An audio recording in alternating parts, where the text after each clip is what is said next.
한 주간 우리 사회에 많은 일이 일어났습니다.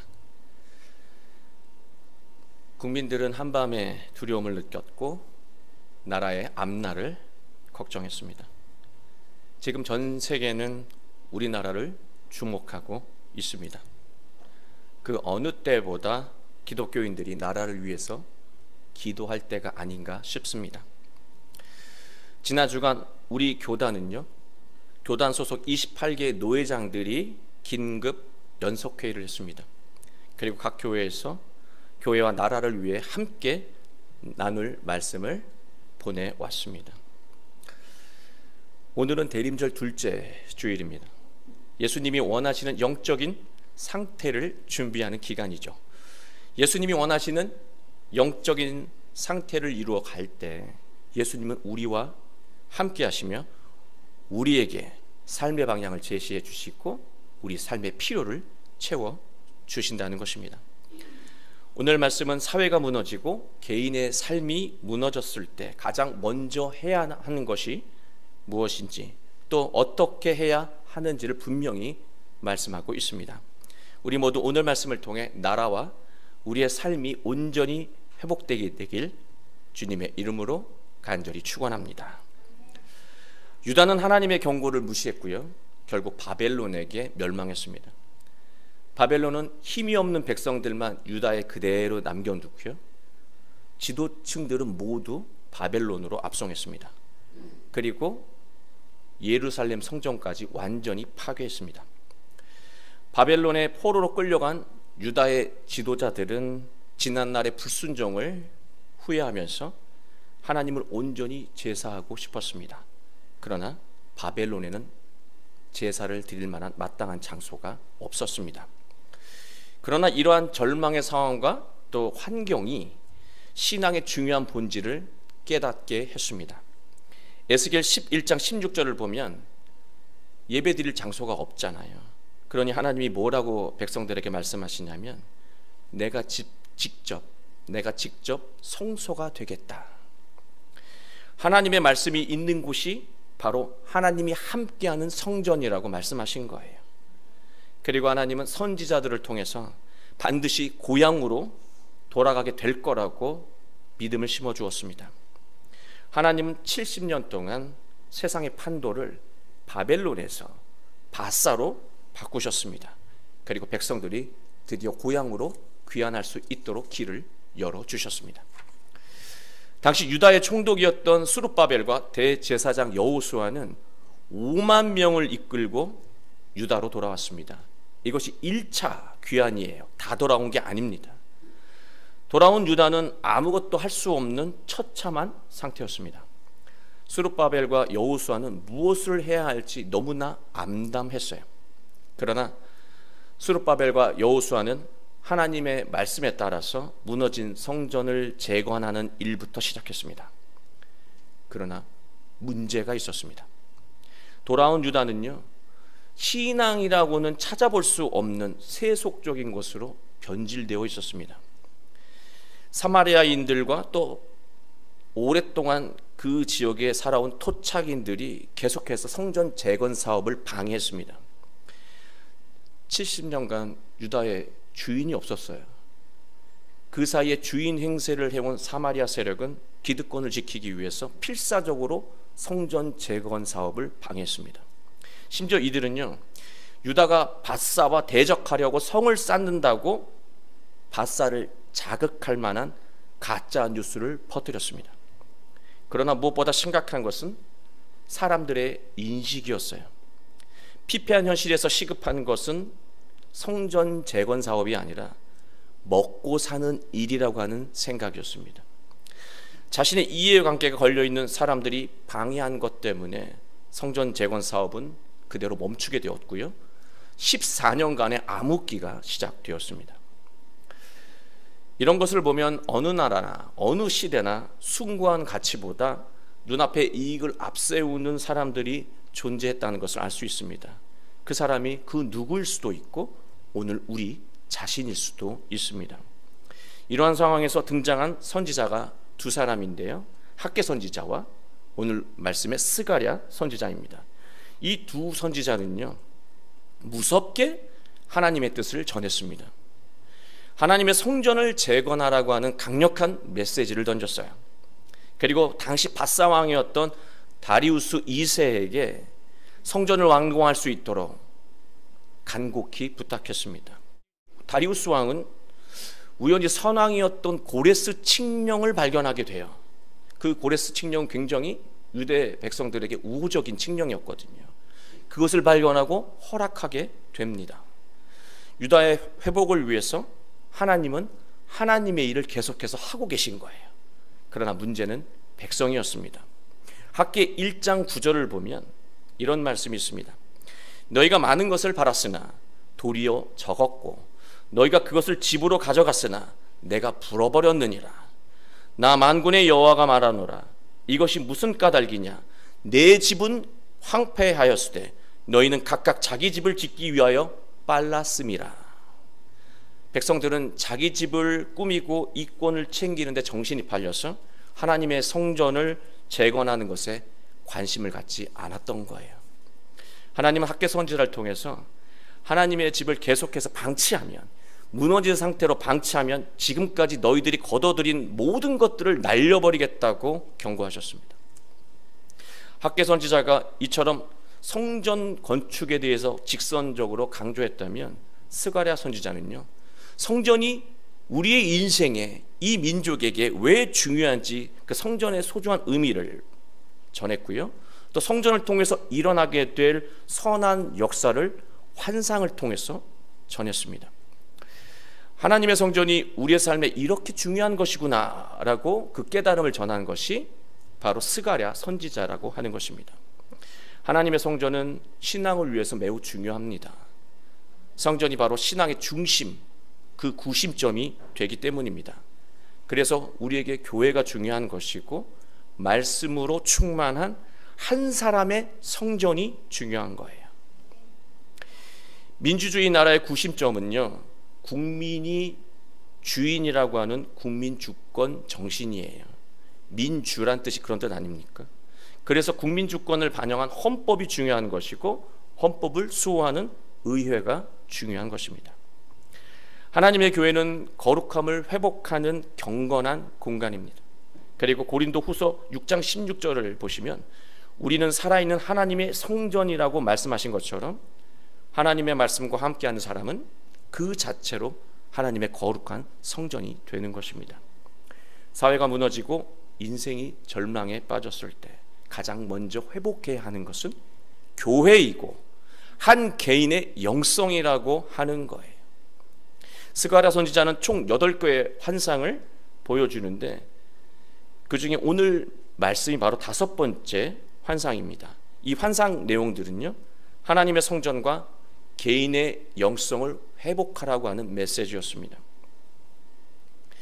성경에서 말하는 이 환상이라고 하는 말은요, 눈으로 볼 수 없는 하나님의 계획을 말하는 거예요.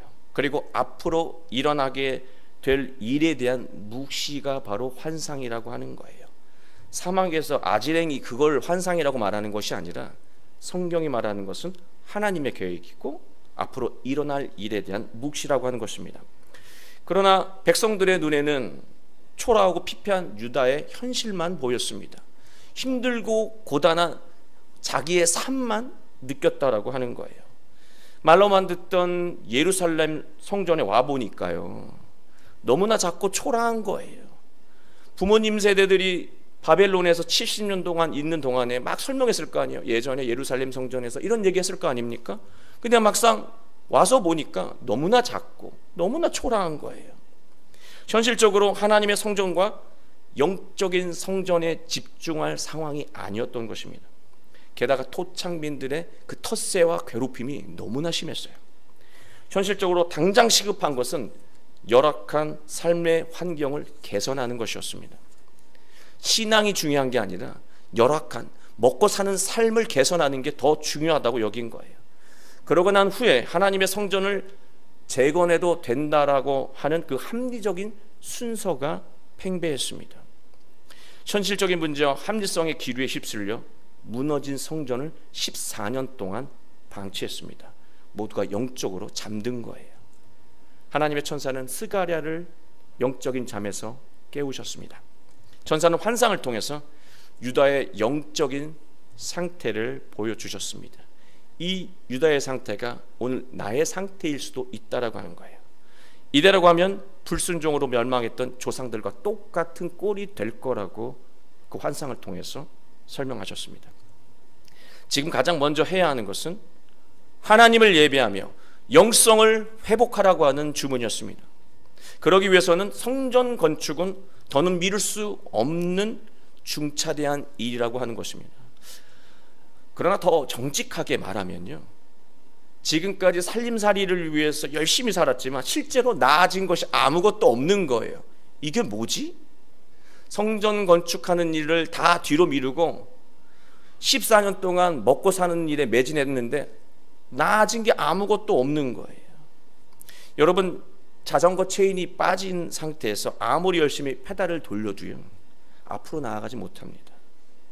삶의 본질과 우선순위를 깨닫지 못하고 살게 되면 아무리 열심히 살아도 삶은 성장하지 못하고 불행을 경험하게 된다라고 하는 것입니다. 삶의 본질과 우선순위는 하나님을 예배하는 과정을 통해서 분명해진다는 거예요. 삶이 아무리 퍽퍽하고 힘들어도 자신을 위해 가장 시급한 일은요, 교회에 집중하는 것이고 예수님과 함께하며 개인의 영성을 충만하게 하는 일입니다. 하나님의 성전과 개인의 영성이 하나님의 영으로 충만해지면 놀라운 변화와 회복이 일어난다는 것을 성경은 말합니다. 하나님이 주시는 현명함으로 시대를 분별하고 지혜와 용기와 결단으로 필요한 말과 행동을 하며 위기를 기회로 바꾼다는 거예요. 하나님 나라와 공동체가 위기에 빠졌을 때 자기 집과 이권을 위해서 하나님의 거룩성을 추구하지 않는 사람들을 심판하신다고 말씀하셨습니다. 하나님의 천사는 스가랴 선지자에게 환상을 보여주셨습니다. 그리고 스가랴에게 질문을 하는데요, 이렇게 질문을 합니다. 네가 무엇을 보느냐? 여러분은 여러분의 삶, 여러분의 가정, 이 시대를 볼 때 무엇을 보십니까? 네가 무엇을 보느냐? 뭐가 보이느냐? 그때 보여준 이 환상이 이겁니다. 순금 등잔대, 그 위에 기름 그릇, 그 위에 7등잔, 그리고 등잔과 이어져 있는 7개의 관이 있고 등잔 곁에 감람나무, 올리브나무가 2그루가 있습니다. 이것은, 이 환상은 유다가 이루어야 할 이상적인 모습을 상징적으로 보여주는 환상이었습니다. 그러나 스가랴는 이 환상이 무엇을 의미하는지 몰랐습니다. 그래서 6절에서 천사가 대답합니다. 여호와께서 스룹바벨에게 하신 말씀이 이러하니라. 힘으로 되지 아니하며 능력으로 되지 아니하고 오직 나의 영으로 되느니라. 모든 일은 하나님의 영으로 이루어진다고 말씀하신 거예요. 너희가 시대를 판단하고 너희의 삶을 판단하고 계획을 세우며 일의 우선순위를 정하고 행동하겠지만 이루어지는 것은 아무것도 없을 거다. 하나님을 예배하며 내면을 하나님의 영으로 충만하게 할 때 모든 일이 이루어진다고 하나님은 말씀하고 계신 거예요. 그러니 영적인 회복을 위해서 성전부터 재건하라고 말씀하고 있는 거예요. 이거는 정말로 건축물로서의 성전이기도 하지만 우리의 영적인, 한 개인으로서의 영적인 성전도 의미하는 것입니다. 하나님의 영이 내면에 충만해지면 삶의 실제적인 변화가 일어나는데요, 그게 7절 말씀입니다. 큰 산아 네가 무엇이냐? 네가 스룹바벨 앞에서 평지가 되리라. 여러분, 인간의 시선으로 보면 현실적인 문제는 영적인 삶을 가로막는 큰 산이에요. 먹고 사는 일은, 이 현실은 영적인 삶을 추구하려고 할 때 가장 큰 걸림돌이라고 하는 거예요. 큰 산과 같은 걸림돌이라고 하는 거예요. 하나님의 영과 그리스도의 영성을 추구하며 살고 싶어도 현실적인 문제를 생각하면 한숨이 나며 포기하게 된다는 거예요. 또 우리를 절망에 빠뜨리는 일들을 한번 생각해 보세요. 그 일을 생각해 보면 모두 넘기 힘든 까마득한 산처럼 보입니다. 이 절망을 넘을 수 있을까? 이 음산한 골짜기에서 계속 머물러 있게 되는 것은 아닐까? 그게 우리가 겪고 있는 절망이라고 하는 엄청난 산이에요.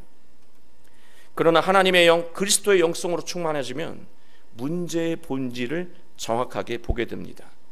문제의 본질을 정확하게 보게 되면 이건 결코 내가 넘지 못할 큰 산이 아니라 이건 평지에 불과하다라고 하는 것을 깨닫게 돼요. 하나님의 영으로, 예수 그리스도의 영성으로 그 의미를 깨닫게 돼요. 두려워하지 않습니다. 그때부터 하나님이 주시는 지혜와 용기로 손쉽게 해결해 나아가기 시작한다라고 하는 거예요. 그리고 그가 머릿돌을 내놓을 때 무리가 외치기를 은총이 그에게 있을지어다 한다고 말했습니다. 이 말씀은 엄청나게 감동적인 말씀인데요, 하나님은 이 말씀으로 수룹바벨의 걱정을 깨끗이 지워주셨습니다. 수룹바벨은 어떤 걱정을 했을까요? 이 처참하고 암담한 상황에서 성전 재건이 분명 중요한 것인데, 개인의 영성을 회복하는 것이 중요한 것인데 그 일을 하기가 너무나 힘들어요. 백성들은 모두가 다 먹고 사는 얘기만 하고 있고, 심지어 주변에 있는 세력들은 어떻게 하면 저들이 신앙으로 견고해지는 것을 막을 수 있을까, 그런 세력들만 가득해요. 어떻게 하면 좋을까요?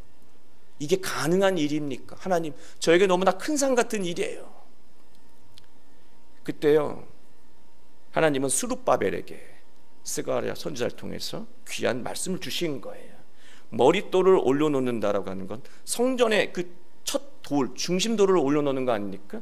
그때 완성되는 것들을 보여준다는 거예요. 이 이야기는 성전이 네 손길을 통해서 반드시 완성된다, 내가 그렇게 할 거야 라고 확신을 주신 거예요.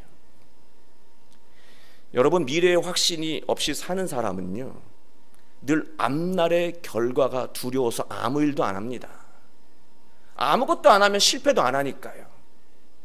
그게 바로 미래를 두려워하는 사람의 삶의 태도예요. 그래서 늘 소극적이고 초라한 오늘을 살아가게 돼요. 그러나 하나님은 하나님의 영으로 충만한 사람에게 확신을 심어줘요. 하나님의 영으로 충만한 사람에게 확신을 심어줘요. 너 할 수 있어. 내가 너와 함께 하잖아. 네 연약한 손을 들어서 내가 위대한 일을 계획하고 진행할 거야. 완성할 거야. 두려워하지 말고 오늘의 삶에 충실하고 내가 어떤 말을 하든 순종하며 나아가거라. 하나님의 영으로 충만한 사람은 일을 시작하는 순간부터 하나님이 완성해 주실 것을 확신하며 은혜를 고백한다라고 하는 거예요. 하나님이 주시는 확신과 자신감으로 일을 시작하고 완성한다는 거예요. 놀라운 결과가 잇따를 수밖에 없는 삶이지 않겠습니까? 하나님은 다시 확신의 말씀을 또 주셨어요. 그게 9절 말씀인데요, 수룹바벨의 손이 이 성전의 기초를 놓았은즉 그의 손이 또한 그 일을 마치리라. 이제 확증의 도장을 찍으시는 거예요. 하나님은 하나님의 계획을 반드시 이루신다고 말하고 있습니다. 그래서 하나님의 뜻을 거역하는 것은 어리석은 거예요. 하나님의 뜻이 나에게 어떤 모양새로든 다가왔을 때 거부하고 다음으로 미루고 내 생각, 내 합리성으로 순서를 바꾸잖아요. 그럼 불행할 수밖에 없어요. 삶이 막힐 수밖에 없는 거예요. 하나님이 형통하게 하기 위해서 무엇인가를 제안하셨는데 그거를 거부하거나 다음으로 미룬다라고 하는 것은 반드시 뜻을 이루시는 하나님의 속성을 보았을 때 어리석은 거예요. 하나님은 결국 뜻을 이루시는데 빨리 그 뜻을 수용하고 순종하는 것이 나에게 유익하다라고 하는 것입니다. 하나님은 하나님의 뜻을 반드시 이루신다는 것 기억하시기 바랍니다. 그리고 10절, 작은 일의 날이라고 멸시하는 자가 누구냐? 성전을 건축한다고? 야, 너 바보구나. 그 일을 왜 해? 먹고 살기도 바쁜데 그 일을 왜 해? 교회 나간다고, 봉사한다고? 뭐하러 그렇게 살아? 세상에 재미있는 게 이렇게 많은데 숭고한 신앙과 가치 있는 일들, 그 헌신을 깎아내리는 사람들이 있죠. 우리 주변에 있습니다. 그리고 내면의 이 공고함을 그리스도의 영성으로 채우기 위해서 말씀을 묵상하고 기도하고 최선을 다해 노력하는 사람들의 그 삶을 쓸데없는 일이라고 말하는 사람들도 있습니다. 그런 사람들에게 하나님은 엄중하게 경고하고 있습니다. 그러나 실제로요, 하나님의 성전을 위해 헌신하는 일을 중요하게 여기지 않는 자, 오직 예수님과 함께하는 성찰의 과정보다 먹고 사는 일을 더 중요하게 여기는 자는요, 다른 곳에 있지 않잖아요. 어디에 있습니까? 바로 우리 내면에 있습니다. 그 일 때문에 늘 갈등하게 만드는 자아가 우리 내면에 있어요. 하나님의 성전을 거룩하게 하는 일을 나중으로 미루고 세상 일부터 우선 하라고 말하는 자아가 우리 안에 있다라고 하는 것입니다. 여러분, 민주주의가 무너졌을 때 시급한 것은요, 민생이 아니에요. 국민이 나라의 주인이라고 하는 국민 주권의 정신입니다. 그리고 그 다음이 민생이에요. 그러나 우리 안에는 고귀한 정신보다 이익을 먼저 따지는 자아가 있다라고 하는 거예요. 우리는 이러한 그릇된 자아를 비우고 하나님의 영으로 충만해야 한다는 것입니다. 하나님은 가장 이상적인 영적인 상태를 이제 말씀하시는데요, 10절 말씀입니다. 일곱은 온 세상에 두루 다니는 여호와의 눈이라 하니라. 일곱은 2절에서 말한 일곱 등잔이 있고요, 일곱 등잔은 어두운 인생, 어두운 가정, 어두운 사회를 살피시는 하나님의 눈이고 어둠을 밝히는 빛입니다. 말씀의 핵심은요, 하나님의 등잔이 꺼지지 않게 하는 데 있습니다. 여러분, 하나님의 눈이라고 했는데 이 등잔, 우리 어둠을 밝히는 이 등잔이 하나님의 눈이고 빛이라고 했는데, 우리 절망을 겪을 때, 어려움을 겪을 때, 실망과 낙심을 할 때 어떤 생각을 합니까? 하나님이 나에게 눈을 감으신 게 아닐까? 나에게서 관심을 거두신 것은 아닐까? 그렇지 않고서는 내가 어떻게 이런 상황에 놓일까? 우리나라가 이런 상황에, 이런 지경에 있을까? 그런 생각할 수 있어요. 그러나 여러분, 하나님은 눈을 감지 않으세요. 눈을 뜨고 보고 계십니다. 우리 아픔과 슬픔과 절망과 낙심을 그대로 보고 계시고요, 이것을 어떻게, 어떤 아름다운 모습으로 해결해 줄까? 지금도 하나님은 여러분을 위해서, 우리 사회를 위해서 일하고 계시다라고 하는 거예요. 우리는 그것을 믿어야 합니다. 그렇다면 우리는 이 등잔이 꺼지지 않도록 해야 하는데요, 그게 12절에 나오는 말씀인데, 그 말씀을 보면 감람나무 2가지가 나오는데, 등잔에 기름이 떨어지지 않게 하는 나무예요. 감람나무의 열매, 그 올리브 나무의 열매가 올리브잖아요. 올리브는 뭡니까? 올리브 기름이에요. 등잔에 기름을 올리브 나무에서 공급받죠. 그 나무하고 연결되어 있어요, 그 등잔이. 이 둘, 하나님이 눈을 감지 않도록 하나님의 말씀으로 영성을 충만하게 전해주는 자, 그 둘, 그 올리브 나무와 같은 자가 누구인가? 그게 바로 두 사람인데, 그게 지금 성전을 재건하기 위해서 치열하게 고민하고 울부짖으며 노력하고 있는 스룹바벨과 대제사장 여호수아라고 말씀하고 있는 거예요. 여러분, 기름 부음 받은 자를요, 구약의 관점이 아니라 신약의 관점으로 보면 누구입니까? 기름 부음 받은 자, 그리스도예요. 그리스도라는 말이 기름 부음 받은 자란 뜻이에요. 헬라어 크리스토스는요, 기름 부음 받은 자라는 말입니다. 구원자라고 하는 뜻이죠. 예수님이에요. 그리고 또 한 존재, 기름 부음 받은 자의 또 한 존재는 그리스도의 영으로 기름 부음 받은 자, 누구예요? 기독교인, 그리스도인, 크리스찬이에요. 기름 부음 받은 자 둘을 오늘날로 해석하면 그리스도 예수님과 함께하는 그리스도인이에요. 그들을 통해서 세상을 밝히신다는 거예요. 놀라운 일을 진행하신다라고 하는 거예요. 예수님과 함께하는 사람은 어두운 사회와 인생을 밝히는 등잔과 같은 역할을 하게 됩니다. 예수님의 영성으로 충만한 사람은 등잔에 기름이 떨어지지 않는 그런 영적인 충만함을 나누는 사람입니다. 암담한 순간에도 하나님이 주시는 통찰력과 지혜로움으로 해야 할 말과 행동을 하며 나라와 인생을 회복할 수 있게 만드는 자가 두 사람, 예수님과 그리고 예수님의 영으로 기름 부음 받은 우리 자신이라고 하는 거예요. 사랑하는 교회 여러분, 절망스러운 일로 사회가 무너지고 삶이 곤경에 처한다고 해도요, 우리가 그리스도의 영성을 추구하며 하나님의 영으로 충만해진다면 우린 지금 무엇에 집중하고 무엇을 우선해야 하는지 분명하게 깨닫게 됩니다. 그렇게 분별할 수 있게 되면 하나님이 원하시는 말과 행동으로 인생과 가정 그리고 사회를 회복할 수 있게 될 것입니다. 하나님은 우리 사회와 우리의 삶의 어려움을요, 눈 감지 않으세요. 눈 부릅뜨시고 보고 계십니다. 그리고 외면하지 않으십니다. 반드시 회복시키시고 선하고 복된 결과로 이끌어 주실 것입니다.